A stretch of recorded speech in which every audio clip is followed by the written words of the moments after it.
ಎಲ್ಲರಿಗೂ ನಮಸ್ಕಾರ.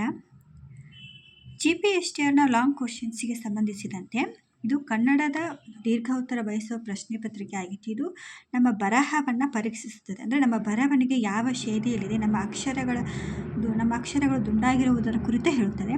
ಹಾಗಾಗಿ ಇಲ್ಲಿ ಯಾವ ರೀತಿ ಪ್ರಶ್ನೆಗಳನ್ನು ಕೇಳಿದರೆ ನಾವು ಯಾವ ರೀತಿ ಉತ್ತರವನ್ನು ಬರೀಬೇಕು ಅನ್ನೋದನ್ನು ಹೇಳ್ಕೊಡ್ತೀನಿ. ಕೊಟ್ಟಿರುವ ಪ್ರಶ್ನೆಗಳಿಗೆ ಉತ್ತರ ಬರೆಯಿರಿ. ಕೊಟ್ಟಿರುವ ಪದಗಳಿಗೆ ಸಮಾನಾರ್ಥಕ ಪದಗಳನ್ನು ಬರೆಯಿರಿ. ಅಮರ ಅಂದರೆ ಶಾಶ್ವತ ಅನ್ನುವಂಥ ಉತ್ತರವನ್ನು ಬರೀಬೇಕು. ಕಾಳಗ ಯುದ್ಧ ಅಂತ ಬರೀಬೇಕು. ಕಲುಷಿತ ಮಲಿನ, ಇಳೆ ಭೂಮಿ, ಕರ ಕೈ.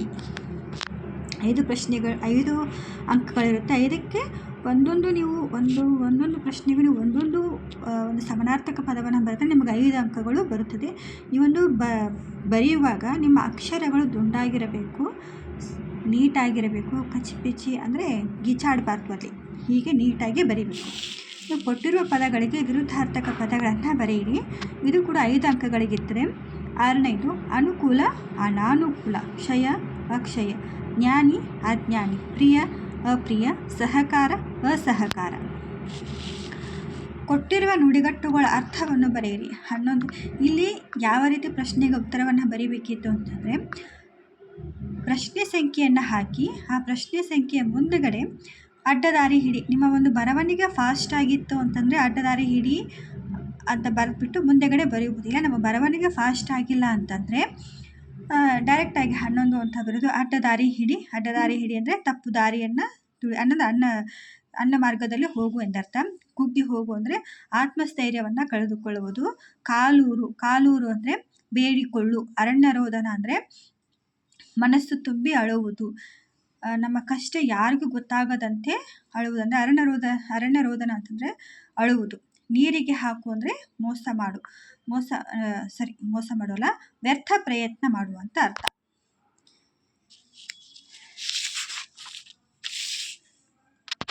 ಇನ್ನು ಕೊಟ್ಟಿರುವ ಗಾದೆಗಳನ್ನು ಪೂರ್ಣಗೊಳಿಸಿ. ಇದು ಕೂಡ 5 ಅಂಕಗಳಿಗಿದೆ. ಹೆತ್ತ ತಾಯಿ ಹೊತ್ತ ನಾಡು ಸ್ವರ್ಗಕ್ಕಿಂತ ಮಿಗಿಲು, ಆಚಾರವೇ ಸ್ವರ್ಗ ಅನಾಚಾರವೇ ನರಕ, ഇരുಳು ಕಂಡ ಬಾವಿಗೆ ಹಗಲು ಬಿದ್ದರಂತೆ, ಊರಿಗೆ ಅರಸನಾದರೂ ಮನೆಗೆ ಮಗ, ಊರು ಉಪಕಾರ ಅರಿಯದು ಹೆಣ ಶೃಂಗಾರ ಅರಿಯದು. ಇಲ್ಲಿ ಗಾದೆಗಳನ್ನು ನಾವು ಚೆನ್ನಾಗಿ ಓದ್ಕೋಬೇಕು. ಸುಮಾರು ಒಂದು 200-300 ಗಾದೆಗಳು ನಮಗೆ ಬಂದರೆ ಈ ಒಂದು 5 ಅಂಕಗಳನ್ನು ನಾವು ಸರಿಯಾಗಿ ಉತ್ತರವನ್ನು ಬರಿಬೋದು. ಇನ್ನು 2ನೇದು ಏನು ಅಂತಂದರೆ, ಕೊಟ್ಟಿರುವ ಪ್ರಶ್ನೆಗಳಿಗೆ ನೀಡಿರುವ ಸೂಚನೆಯಂತೆ ಉತ್ತರ ಬರೆಯಿರಿ. ಇದು ಕೂಡ ಒಂದೊಂದು ಪ್ರಶ್ನೆ 2 ಅಂಕಗಳನ್ನು ಹೊಂದಿರುತ್ತೆ. ನೋಡಿ, ಕೊಟ್ಟಿರುವ ಪದಗಳು 21ನೇದು. ಕೊಟ್ಟಿರುವ ಪದಗಳು ಯಾವ ಭಾಷೆಯಿಂದ ಕನ್ನಡಕ್ಕೆ ಬಂದಿವೆ? ಬಸ್ಸು ಇಂಗ್ಲೀಷು, ತಂಬಾಕು ಪೋರ್ಚುಗೀಸ್ ಪದ. ಕೊಟ್ಟಿರುವ ಪದಗಳನ್ನು ಬಿಡಿಸಿ ಬರೆದು ಸಂಧಿಯನ್ನು ಹೆಸರಿಸಿರಿ. ಇಲ್ಲಿ 22 ಅಂತ ಪ್ರಶ್ನೆ ನಂಬರನ್ನು ಹಾಕಬೇಕು. ಅದು ಒಂದು ಲೈನ್ ಬಿಟ್ಟು ಅಂತ ಬರೆದ್ಬಿಟ್ಟು ಊರೂರು ಅನ್ನುವಂಥ ಒಂದು ಪದವನ್ನು ಬರೀಬೇಕು. ಊರೂರು ಅನ್ನುವಂಥ ಪದವನ್ನು ಬರೆದು ಬಿಡಿಸಿ ಬರೆದಾಗ ಊರು ಪ್ಲಸ್ ಊರೂರು ಆಗತ್ತೆ. ಇದು ಲೋಪಸಂಧಿ ಆಗಿದೆ. ನೆಕ್ಸ್ಟ್ ಅಂತ ಹಾಕಬೇಕು. ಅಲ್ಲಿ ದೇವೇಂದ್ರ ಅಂತ ಬರೆದು ದೇವ ಪ್ಲಸ್ ಇಂದ್ರ ದೇವೇಂದ್ರ, ಇದು ವೃದ್ಧಿ ಸಂಧಿಯಾಗಿದೆ. ಇದು ಕೂಡ 2 ಅಂಕಗಳಿಗೆ ಸಿಗುವಂಥದ್ದು. ಪ್ರಶ್ನೆ ಸಂಖ್ಯೆಯನ್ನು ಹೇಗೆ ಹಾಕ್ತೀವಿ, ಆ ಒಂದು ಪ್ರಶ್ನೆ ಸಂಖ್ಯೆ ಕೆಳಗಡೆ ನಾವು ನೀಟ್ನೆಸ್ಸನ್ನು ಫಾಲೋ ಮಾಡಿದ್ರೆ ಅಂಕಗಳು ನಮಗೆ ಸುಲಭವಾಗಿ ಸಿಗುತ್ತವೆ. ಇನ್ನೊಂದು, ನಾವು ಒಂದು ವಿಡಿಯೋದಲ್ಲಿ ಇದನ್ನು ಹೇಗೆ ಬರೀಬೇಕು ಅನ್ನುವಂಥದ್ದನ್ನು ಕೂಡ ಹೇಳ್ಕೊಡ್ತಾ ಇದ್ದೇನೆ. ಇದು ಕೇವಲ ನಿಮ್ಮ ಒಂದು ಅಭ್ಯಾಸಕ್ಕೆ ಸಹಕಾರಿಯಾಗಲಿ ಅನ್ನುವಂಥದ್ದು ಕೂಡ ಈ ಒಂದು ವಿಡಿಯೋ ಆಗಿದೆ. ಕೊಟ್ಟಿರುವ ಪದಗಳನ್ನು ವಿಗ್ರಹ ವಾಕ್ಯ ಮಾಡಿ ಸಮಾಸವನ್ನು ಹೆಸರಿಸಿರಿ. ಅದರಲ್ಲಿ ಹೆಮ್ಮರ, ಹಿರಿದಾದ ಪ್ಲಸ್ ಮರ, ಹೆಮ್ಮರ, ಇದು ಕರ್ಮಧಾರೆಯ ಸಮಾಸವಾಗಿದೆ. ಒಗ್ಗಟ್ಟು, 1 ಪ್ಲಸ್ ಕಟ್ಟು ಒಗ್ಗಟ್ಟು ಅಂದರೆ ಇದು ದ್ವಿಗು ಸಮಾಸವಾಗಿದೆ. 24ನೇ ಪ್ರಶ್ನೆ, ಕೊಟ್ಟಿರುವ ಪದಗಳನ್ನು ಬಳಸಿ ಸ್ವಂತ ವಾಕ್ಯವನ್ನು ಮಾಡಿ ಬರೆಯಿರಿ. ಇದು ನಿಮ್ಮ ಒಂದು ಬುದ್ಧಿಶಕ್ತಿಗೆ ಸಂಬಂಧಪಟ್ಟಿದ್ದು. ಇಲ್ಲಿ ನಾನು ಯಾವ ರೀತಿ ಪ್ರಯತ್ನ ಮಾಡಿದ್ದೀನಿ ಅಂತಂದರೆ, ಪ್ರಯತ್ನಿಸು. ನಾನು ಸರ್ಕಾರಿ ಪದವೀಧರ ಪ್ರಾಥಮಿಕ ಶಾಲಾ ಶಿಕ್ಷಕಿಯಾಗಲು ಹಗಲಿರುಳು ಪ್ರಯತ್ನಿಸುತ್ತೇನೆ. ನಿಭಾಯಿಸು. ನಾನು ಅಂತ ಬರೆದೇ ಇದ್ರೂ ರಾಮನು ತನ್ನ ಸಂಸಾರವನ್ನು ಚೆನ್ನಾಗಿ ನಿಭಾಯಿಸುತ್ತಾನೆ. ಈ ಥರವನ್ನು ಕೂಡ ಬರೀಬೋದು. ಇದು ನಮ್ಮ ಒಂದು ಬುದ್ಧಿಶಕ್ತಿಗೆ ಸಂಬಂಧಿಸಿದ್ದು. ಇನ್ನು 25ನೇ ಪ್ರಶ್ನೆ, ಕೊಟ್ಟಿರುವ ಹೇಳಿಕೆಗಳಿಗೆ ಸೂಕ್ತವಾದ ಒಂದು ಪದವನ್ನು ಬರೆಯಿರಿ. ಸಿರಿಯನ್ನು ಉಳ್ಳವನು ಸಿರಿವಂತ, ಕನ್ನಡವನ್ನು ಬಲ್ಲವಳು ಕನ್ನಡತಿ. 26ನೇದು, ಕೊಟ್ಟಿರುವ ಪದಗಳನ್ನು ಬಿಡಿಸಿ ಬರೆದು ವಿಭಕ್ತಿಯನ್ನು ಹೆಸರಿಸಿರಿ. ಮನೆಯಲ್ಲಿ, ಮನೆ ಪ್ಲಸ್ ಅಲ್ಲಿ ಮನೆಯಲ್ಲಿ, ಇದು ಸಪ್ತಮಿ ಆಗಿದೆ. ವಿದ್ಯಾರ್ಥಿಗೆ, ಇದು ಚತುರ್ಥಿಗೆ ಅನ್ನುವಂಥ ಒಂದು ವಿಭಕ್ತಿ ಪ್ರತ್ಯಯವಾಗಿದೆ. ಕೊಟ್ಟಿರುವ ವಾಕ್ಯಗಳಲ್ಲಿ ಬಂದಿರುವ ಸರ್ವನಾಮ ಪದವನ್ನು ಆರಿಸಿ ಬರೆಯಿರಿ. ಅವರು ಚೆನ್ನಾಗಿ ಅಭ್ಯಾಸ ಮಾಡುತ್ತಾರೆ. ಇದರಲ್ಲಿ ಸರ್ವನಾಮ ಪದ ಯಾವುದೆಂದರೆ ಅವರು. ನೀನು ತುಂಬ ಒಳ್ಳೆಯ ವಿದ್ಯಾರ್ಥಿ. ನೀನು ಅನ್ನುವಂಥದ್ದು ಸರ್ವನಾಮ ಪದ, ಅಂದರೆ ನಾಮಪದಗಳ ಬದಲಾಗಿ ಬಳಸುವುದು ಸರ್ವನಾಮವಾಗಿದೆ. ಅವನು, ಅವಳು, ನೀನು, ನಾನು, ನಾವು ಇವೆಲ್ಲವೂ ಸರ್ವನಾಮ ಪದಗಳು. ಕೊಟ್ಟಿರುವ ಪದಗಳಲ್ಲಿ ಬಂದಿರುವ ಅವ್ಯಯ ಪದವನ್ನು ಆರಿಸಿ ಬರೆಯಿರಿ. ಗೌರಿ ಮತ್ತು ಗಣೇಶ ಮನೆಗೆ ಬಂದರು. ಇಲ್ಲಿ ಮತ್ತು ಅನ್ನುವಂಥದ್ದು ಅವ್ಯಯ ಪದವಾಗಿದೆ. ಮತ್ತು ಅನ್ನುವಂಥದ್ದು ಸಂಬಂಧಾರ್ಥಕ ಸೂಚಕಾವ್ಯಯ ಪದವಾಗಿದೆ. ನೀವು ಚೆನ್ನಾಗಿ ಬರೆಯುತ್ತೀರಿ. ಚೆನ್ನಾಗಿ ಅನ್ನುವಂಥದ್ದು ಅವ್ಯಯ ಪದವಾಗಿದೆ. ಇದು ಸಾಮಾನ್ಯ ಅವ್ಯಯವಾಗಿದೆ. ಈ ರೀತಿಯಾದರೂ ಕೊಡ್ಬೋದು. ಚೆನ್ನಾಗಿ ಅನ್ನುವಂಥದ್ದು ಇದು ಯಾವ ಅವ್ಯಯ ಪದವಾಗಿದೆ ಅಂತ ಕೂಡ ಕೊಡ್ಬೋದು. ಕೊಟ್ಟಿರುವ ವಾಕ್ಯಗಳ ವಚನವನ್ನು ಬದಲಿಸಿ ಬರೆಯಿರಿ. ಅವರು ಆಟವನ್ನು ಆಡುತ್ತಾರೆ. ವಚನಗಳನ್ನು ಬದಲಿಸಿ ಬರೆದಾಗ ಅವನು ಆಟವನ್ನು ಆಡಿದನು. ನಾನು ದಿನಾಲು ಅಭ್ಯಾಸವನ್ನು ಮಾಡುತ್ತೇನೆ. ವಚನವನ್ನು ಬದಲಿಸಿ ಬರೆದಾಗ ನಾವು ದಿನಾಲು ಅಭ್ಯಾಸವನ್ನು ಮಾಡುತ್ತೇವೆ.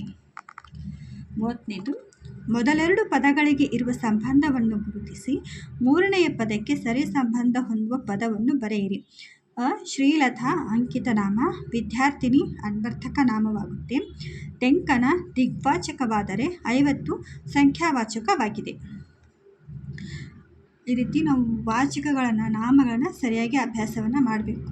ಒಟ್ಟಿನಲ್ಲಿ ಕನ್ನಡ ಗ್ರಾಮರನ್ನು, ಕನ್ನಡ ವ್ಯಾಕರಣವನ್ನು ಸರಿಯಾಗಿ ಅಭ್ಯಾಸ ಮಾಡಿದ್ರೆ ಈ ಒಂದು ಪ್ರಶ್ನೆಗಳಿಗೆ ನಾವು ಸುಲಭವಾಗಿ ಉತ್ತರವನ್ನು ಕಂಡುಕೊಳ್ಬೋದು.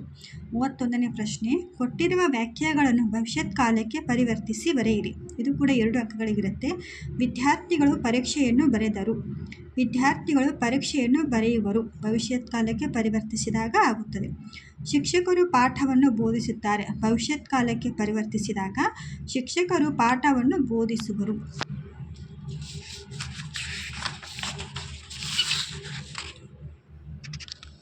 32ನೇದು, ಕೊಟ್ಟಿರುವ ಪದಗಳಿಗೆ ತತ್ಸಮ ತದ್ಭವಗಳನ್ನು ಬರೆಯಿರಿ. ಸ್ಥಾನ, ತಾನ, ವಿಜ್ಞಾನ, ಭಿನ್ನಾನ. 33, ಕೊಟ್ಟಿರುವ ವಾಕ್ಯಗಳಿಗೆ ಸೂಕ್ತವಾದ ಲೇಖನ ಚಿಹ್ನೆಗಳನ್ನು ಹಾಕಿ ಬರೆಯಿರಿ. ಪುಟ್ಟಪೂರಿ ಏನು ಮಾಡುತ್ತಿದ್ದಾಳೆ? ಇದು ಅರಿಯದೆ ಬರುವಂಥದ್ದು ಒಂದು ಲೇಖನ ಚಿಹ್ನೆ ಯಾವುದು ಅಂದರೆ ಪ್ರಶ್ನಾವಾಚಕ, ಪ್ರಶ್ನೆ ಚಿಹ್ನೆಯನ್ನು ಹಾಕಬೇಕು. ಗುರುಪುತ್ರ, ಇದು ಅಸಂತೃಪ್ತಿಯ ಫಲ. ಗುರುಪುತ್ರ ಅನ್ನುವಂಥದ್ದಲ್ಲಿ ಕಾಮವನ್ನು ಹಾಕಬೇಕು. ಅಸಂತೃಪ್ತಿಯ ಫಲ ಹಂತದಲ್ಲಿ ಡಾಟನ್ನು ಇಟ್ಬಿಟ್ಟು ಪೂರ್ಣ ವಿರಾಮವನ್ನು ಇಡಬೇಕು. ಕೊಟ್ಟಿರುವ ಪದಗಳಿಗೆ ಗ್ರಾಂಥಿಕ ರೂಪವನ್ನು ಬರೆಯಿರಿ. ಹಿಂಗ, ಹೀಗೆ, ಇಲ್ಲದ ಹಂಗ, ಇಲ್ಲದ ಹಾಗೆ, ಇಲ್ಲದ ಹಂಗ, ಇಲ್ಲದ ಹಾಗೆ. ಕೊಟ್ಟಿರುವ ವಾಕ್ಯಗಳಲ್ಲಿರುವ ಜೋಡು ನುಡಿ ಅಥವಾ ದ್ವಿರುಕ್ತಿಗಳನ್ನು ಗುರುತಿಸಿ ಬರೆಯಿರಿ. ಭಿಕ್ಷುಕರು ಮನೆಗಳನ್ನು ತಿರುಗಿದರು. ಮನೆ ಅನ್ನುವಂಥದ್ದು ದ್ವಿರುಕ್ತಿ ಪದವಾಗಿದೆ. ವಿದ್ಯಾರ್ಥಿಗಳು ಆಟಪಾಠಗಳಲ್ಲಿ ಮುಂದಿರಬೇಕು. ಇದು ಜೋಡು ನುಡಿ ಪದವಾಗಿದೆ. ಮನೆಗಳು ಅನ್ನುವಂಥದ್ದು ದ್ವಿರುಕ್ತಿ ಪದ ಆದರೆ ಆಟಪಾಠ ಅನ್ನುವಂಥದ್ದು ಜೋಡು ನುಡಿಯಾಗಿದೆ. ನಾನು ಇನ್ನೊಂದು ವಿಡಿಯೋದಲ್ಲಿ ಈ ಒಂದು ಪ್ರಶ್ನೆಗೆ ಉತ್ತರವನ್ನು ಹೇಗೆ ಬರೀಬೇಕು ಅನ್ನುವಂಥದ್ದನ್ನು ಕೂಡ ಹೇಳ್ಕೊಡ್ತೀನಿ. ಇದೊಂದು ಪಾರ್ಟ್ 1 ಆಗಿದೆ. ಇಲ್ಲಿ ನೋಡಿ, ಈ ಥರನೇ ಇದೆ. ಇದಕ್ಕೆ ಪ್ರಶ್ನೆಗೆ ಉತ್ತರವನ್ನು ನೇರವಾಗಿ ಬರೀಬೇಕಾ ಇಲ್ಲ ಪೂರ್ಣ ವಾಕ್ಯದಲ್ಲಿ ಬರೀಬೇಕಾ ಅನ್ನುವಂಥದ್ದನ್ನು ಕೂಡ ಹೇಳ್ಕೊಡ್ತೀನಿ. ನಾನು ಯಾಕೆ ಈ ಮಾತನ್ನು ಹೇಳ್ತಾ ಇದ್ದಾರೆ ಅಂತಂದರೆ, ನಾನು ರ್ಯಾಂಕಿಂಗಲ್ಲಿ ಪಾಸ್ ಆಗಿರೋದ್ರಿಂದ ನನಗೆ ಗೊತ್ತಿರುವಂಥ ಸಲಹೆಗಳನ್ನು ನಿಮಗೆ ನೀಡ್ತೀನಿ.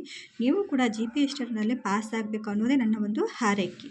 Thank you for watching. ಇಷ್ಟ ಆದರೆ ದಯವಿಟ್ಟು ಲೈಕ್ ಮಾಡಿ, ವಿಡಿಯೋ ಹೇಗಿದೆ ಅಂತ ಕಾಮೆಂಟ್ ಮಾಡಿ ಮತ್ತು ಶೇರ್ ಮಾಡಿ, ಸಬ್ಸ್ಕ್ರೈಬ್ ಆಗೋದನ್ನು ಮರಿಬೇಡಿ.